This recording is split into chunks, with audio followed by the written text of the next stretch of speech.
hablando de tanto, de historia y de tantas cosas, vamos a tener esta mañana la posibilidad de hablar con Martín Horacio del Prato. Él es un historiador, es un escritor, hemos compartido en algún momento parte de un libro, pero realmente él se dedica a la parte de las postas, a lo que fue el correo, a lo que tiene que ver con las estafetas ferroviarias.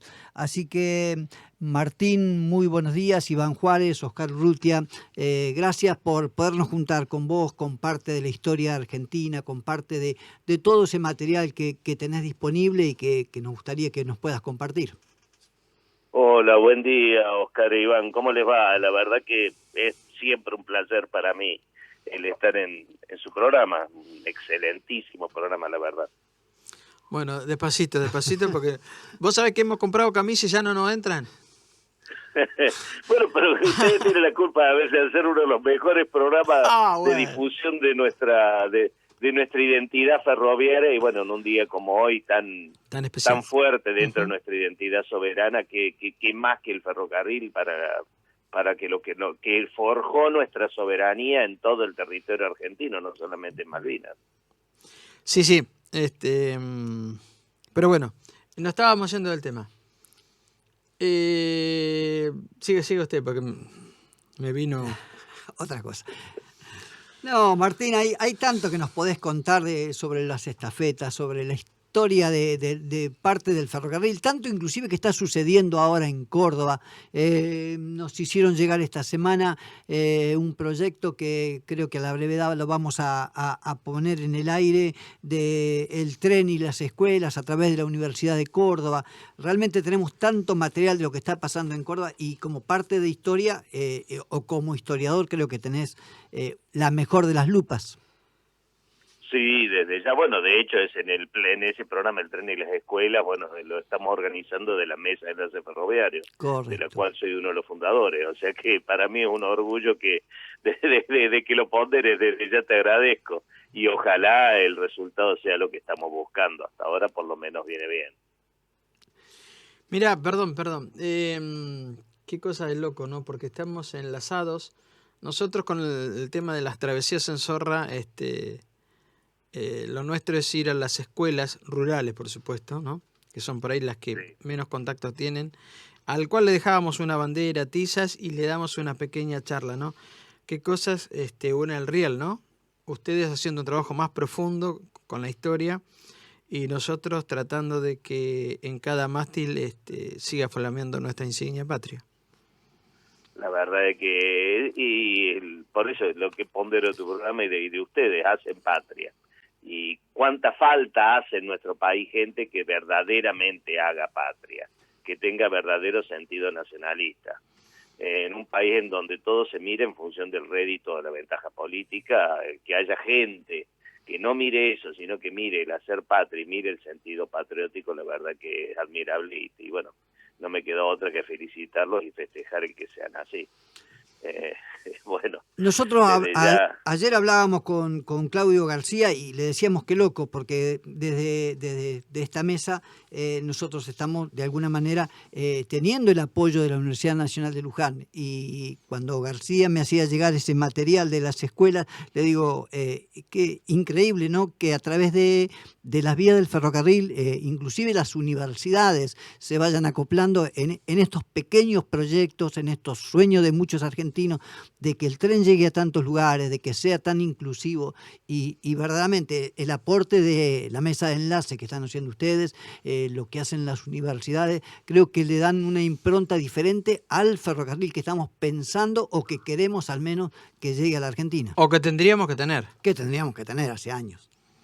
Tal cual, coincido plenamente. Eso es lo que es un verdadero ferrocarril inclusivo y una verdadera inclusión para todo el país. Totalmente de acuerdo, y es la que creo que en ese sentido coincidimos plenamente en nuestra forma de pensar, tanto ustedes por el excelentísimo trabajo que hacen desde la radio y hacia las escuelas con las zorras, como el que, bueno, estamos intentando ahora hacer en Córdoba, y que por suerte hemos recibido el pleno apoyo de parte de la universidad. O sea, la verdad que es muy gratificante el que todavía se puedan hacer cosas. La verdad que es muy bueno eso, es positivo. Martín, pensá que hay una o dos generaciones que no conocieron el tren y por intermedio de lo que es las universidades van a poder conocer profundamente la historia del tren y la necesidad que tiene el tren. O sea, nosotros no somos un grupo de locos que nos gusta ver el tren pasar. Simplemente decimos que dentro de lo que es el tren está la parte económica, la parte cultural, la parte técnica que podríamos tener si tuviéramos un ferrocarril acorde a nuestras necesidades, porque hay necesidades del ferrocarril, no solamente de los pasajeros, sino de la carga también. El ferrocarril forjó este gran país, llegó la locomotora, hubo que hacer un pozo, se le daba agua, se formaba un pueblo. Hoy son grandes ciudades o capitales. Y hay ciudades o pueblos que han desaparecido porque la decisión del amigo. Pero bueno, para eso estamos, ¿no? De alguna manera ustedes desde el empuje educacional y nosotros de alguna manera dejarlos que ustedes puedan transmitirle a la sociedad lo que fue y lo que se pretende. Tal cual. Y bueno, y muchas veces inclusive el saber esa historia ayuda a poder comprender y no cometer los mismos errores en la actualidad y aprender a que muchas cosas que se dan hoy como obvias son justamente al revés a veces. Como lo que decías, el tema, bueno, que comentaba sobre la experiencia mía de la historia por el tema del correo y las mensajerías, que no es solamente correo, sino el transporte de cargas también, que se hacía por mensajería o tropas de carretas, que en su momento había la misma resistencia que hay ahora con respecto al ferrocarril.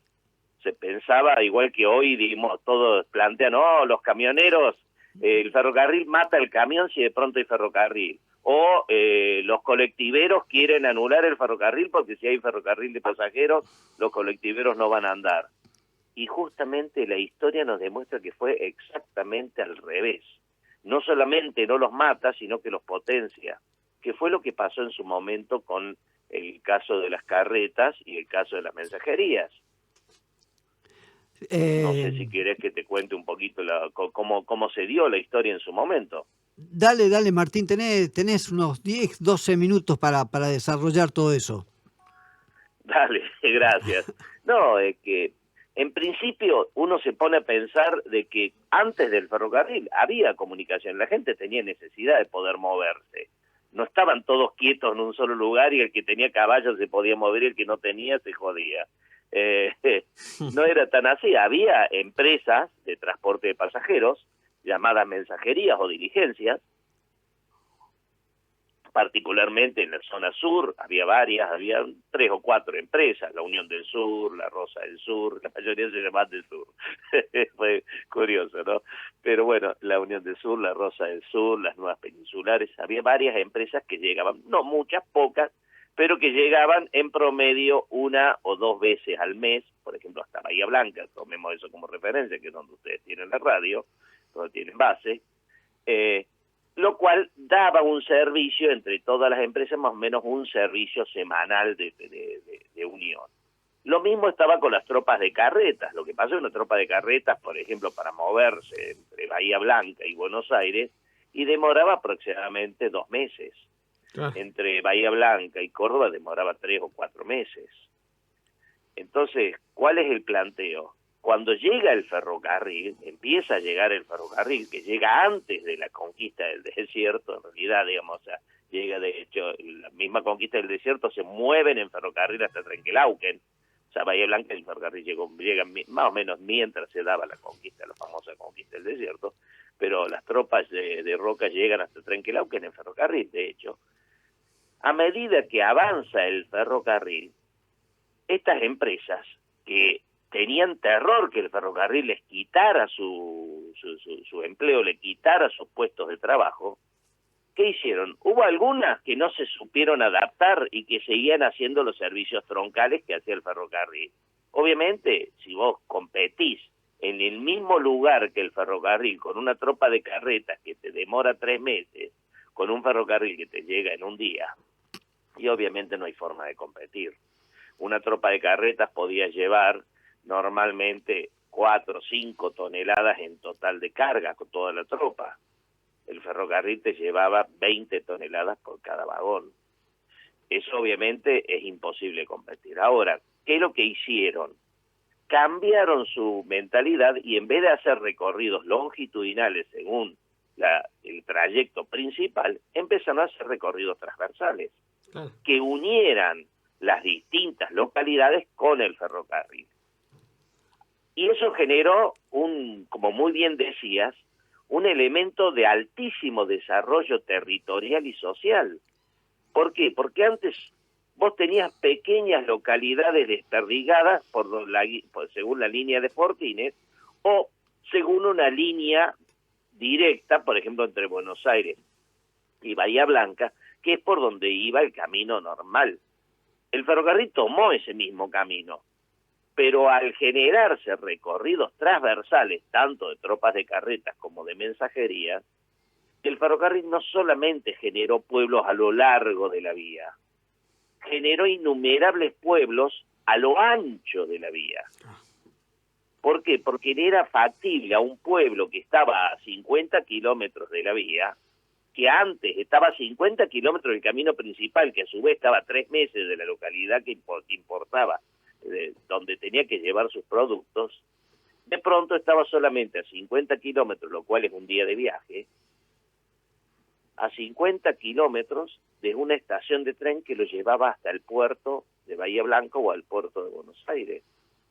Se le achicaron muchísimo los tiempos y las distancias. Generó pueblos que de otra manera hubieran sido imposibles de existir. Generó colonias agrícolas y generó con esas colonias agrícolas un aumento sustancial tanto de la carga como de los pasajeros que necesitaban moverse, lo cual potenció por 10 la cantidad de movimiento que había, el tráfico tanto de personas como de comercio. Y eso generó de que de 3 o 4 empresas de mensajerías que había en 1870, antes del ferrocarril, para 1890, a lo largo de la traza del ferrocarril Buenos Aires a Bahía Blanca, en 1890, 1895, había cerca de 40 empresas de mensajería y cerca de 30 empresas de carretas.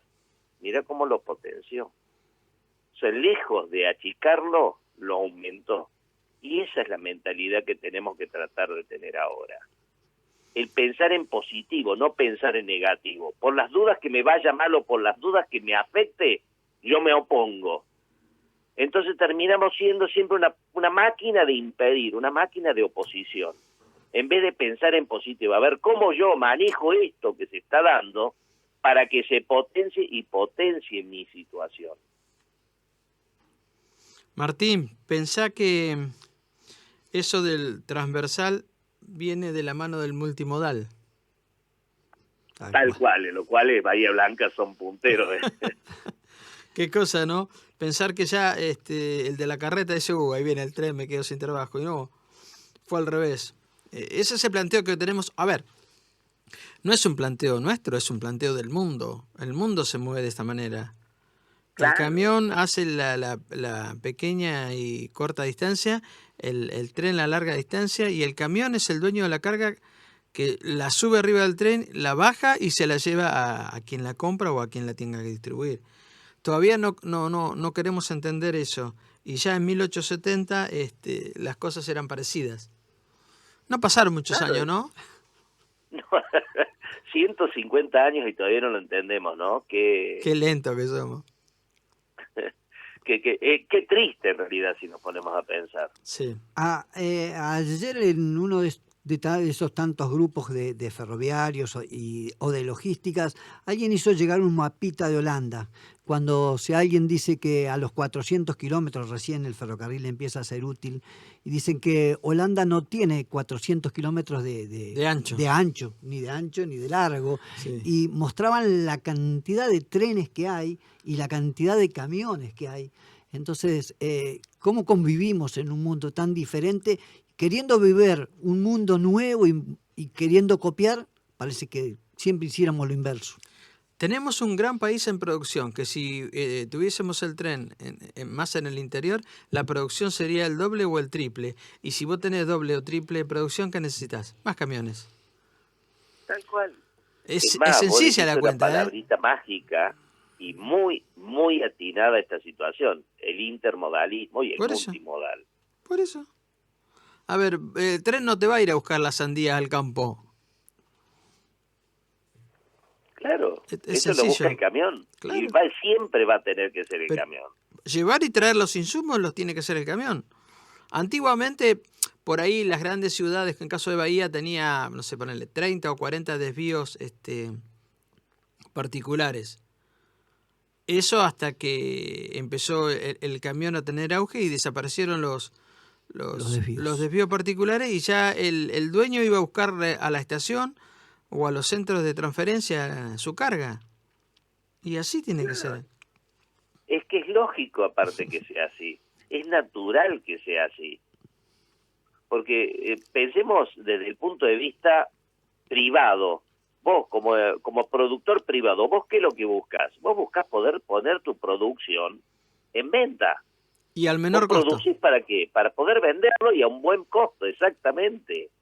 Entonces, si vos lográs un intermodalismo donde viene el camión, te busca la carga, la lleva al centro de acopio, al lado de la vía, el centro de acopio después lo sube arriba del vagón y lo lleva, o eventualmente, como pasa mucho, lo que ya que nombraste Holanda, pasa muchísimo el intermodalismo o el multimodalismo. El multimodal, ¿en qué significa?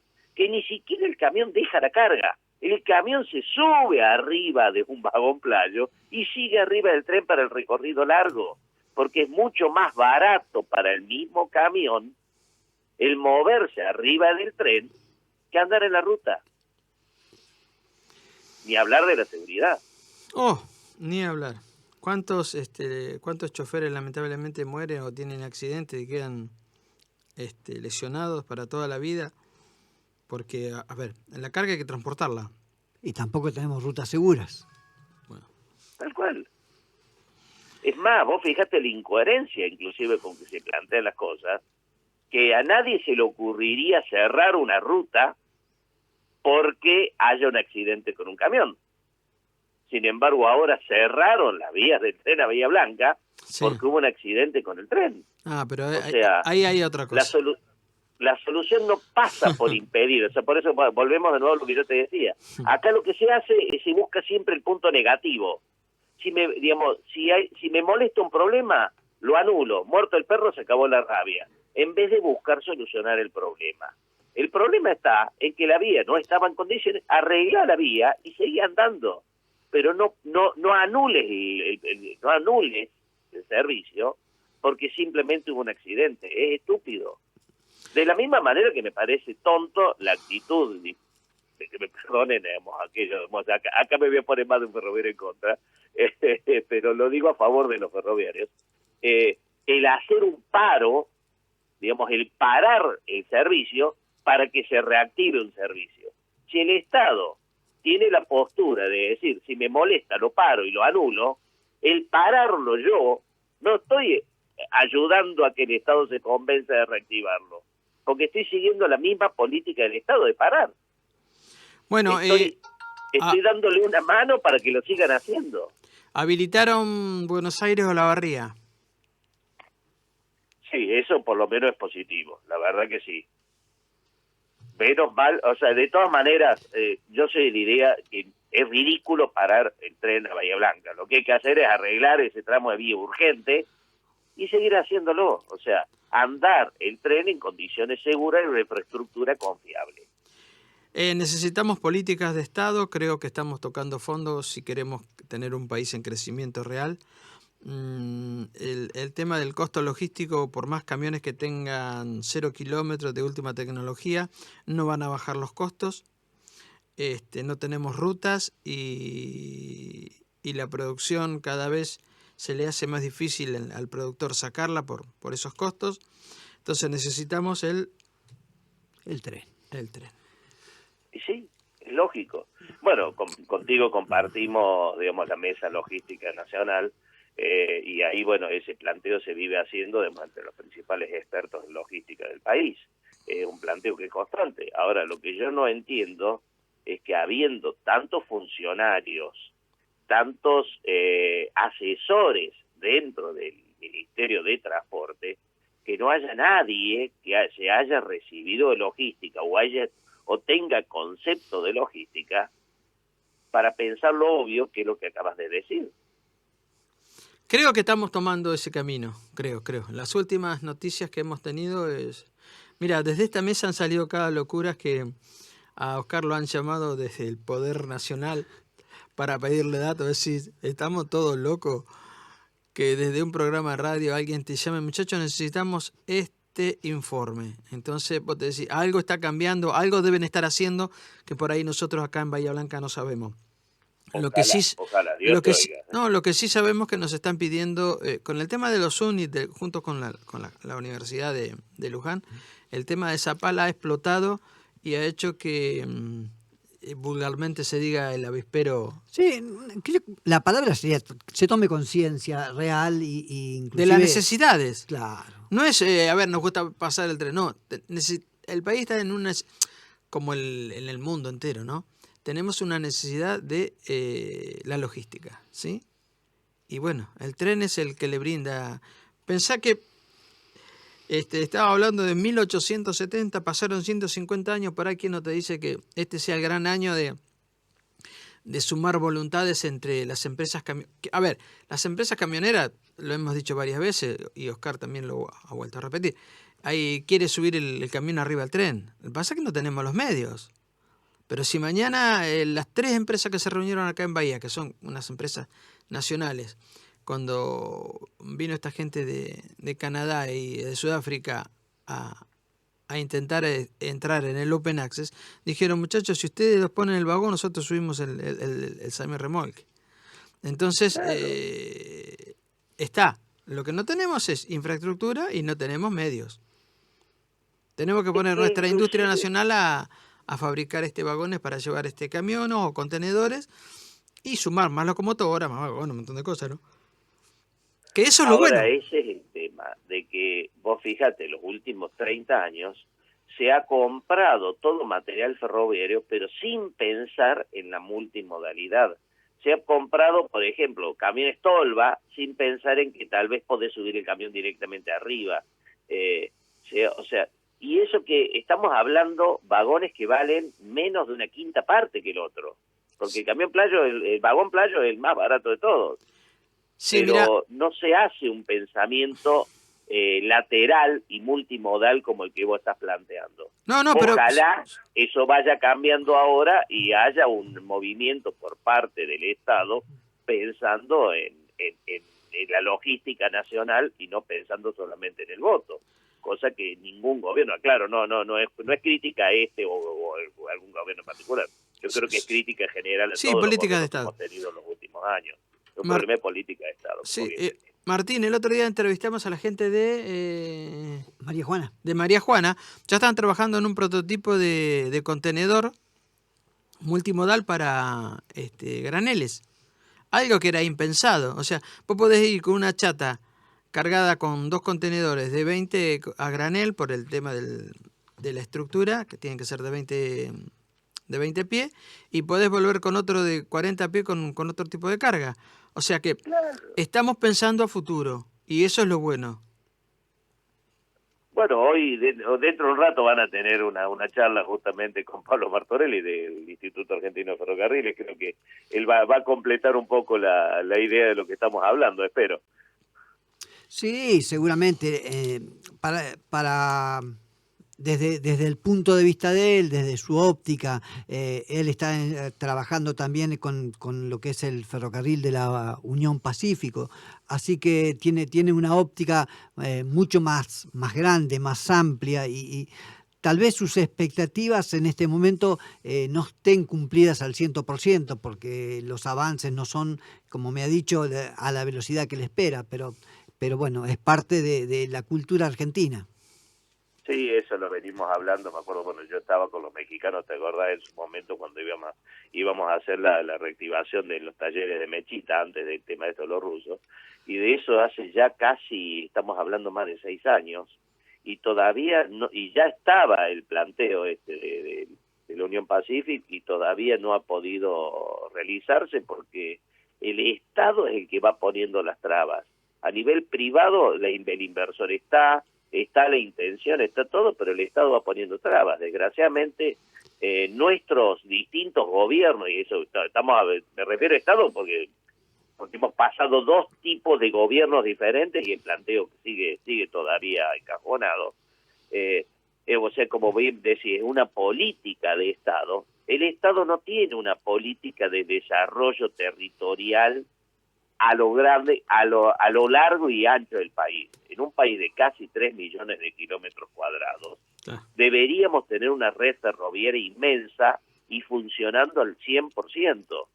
Y nuestra red ferroviaria está pensada en forma exclusiva actualmente para únicamente la exportación, o sea, no se piensa en economías regionales, está pensada únicamente en función de los granos, no se piensa en toda la industria, digamos que no es agropecuaria de granos y de exportación, agroexportadora, no se piensa en economías regionales, no se piensa en desarrollo regional, que el ferrocarril es la principal herramienta para eso.